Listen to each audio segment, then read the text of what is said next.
I call the member for Wentworth. Thank you, Deputy Speaker. Now more than ever, it's critical that young voices are heard at all levels of Australian politics, in particular in our federal parliament. So I'm absolutely delighted to speak in support of Youth Voice in Parliament Week motion this evening. This year, young people across the country were asked to write a speech which answered the question, what changes would you make Australia a better place for future generations? I'm delighted to use my time to read out two speeches written by young people in Wentworth. The first is written by 11-year-old Juliette, who I had the pleasure to meet last week. Juliette writes, "Plastic infests our world. It seeps into our lives. It pollutes our system. We need to right our wrongs, shift the gears, protect this world now." Countless decisions, endless conferences, lots of talk. People in big buildings, people addressing the nation, the world broadcasted on TV. And what has been achieved? Not enough. Banning plastic straws is not a step in the right direction. It is an inch in the right direction.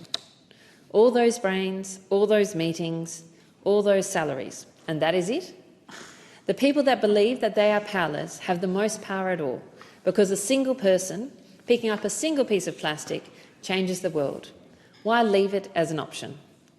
The only people who do not change the world are the people who are crazy enough to think they can. We hear about turtles dying. We hear about poor sea creatures strangled by plastic bags. 85% of Australian seabirds are affected by plastic pollution, but we aren't bold enough to save them. We could put in more bans, more policies to drive individuals to change habits and support our ecosystem, to keep Australia beautiful. To protect our ecosystem for future generations, we need bold policies now. Banning plastics may not make me popular, but for something as enormous as saving our ecosystem, I could take that. Can you? That is a great challenge to all of us, Juliette. The second speech is written by 16-year-old Ewan. Ewan writes, "As young leaders, it is our responsibility to envision and implement changes that will pave the way for a brighter future. Cathy Freeman, the Olympic champion, and the Matildas, our national women's soccer team, symbolise the spirit of hope, determination and unity that defines our nation. Their achievements inspire us to strive for excellence and work together towards a better future. First and foremost, to make Australia a better place for future generations, we must prioritise environmental sustainability. Climate change is not a distant threat. It is a reality that our generation faces head-on. To address this challenge, we must commit to ambitious carbon neutrality targets, invest heavily in renewable energy sources and support sustainable agricultural practices.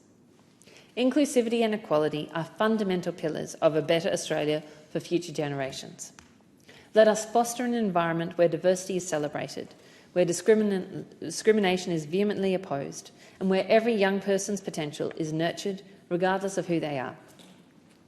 In the age of information and technology, digital literacy is a necessity, not a luxury. We must invest in education and infrastructure to bridge the digital divide, ensuring that every young Australian has access to high-quality internet and the skills needed to navigate the digital world. Our healthcare system should evolve to meet the changing needs of our society. Mental health support should be accessible to all, and preventative care should be prioritised. The economic landscape is revolving rapidly, and we must prepare our youth for jobs for the future. Investing in STEM education and vocational training will equip our young people with the skills they need to thrive in the digital age. Let us encourage innovation, entrepreneurship and the development of industries that are sustainable and globally competitive. Australia's Indigenous peoples are the custodian of the world's oldest living cultures. We must strengthen our commitment to reconciliation, truth-telling and ensuring Indigenous voices are heard and respected in all decisions that affect their communities.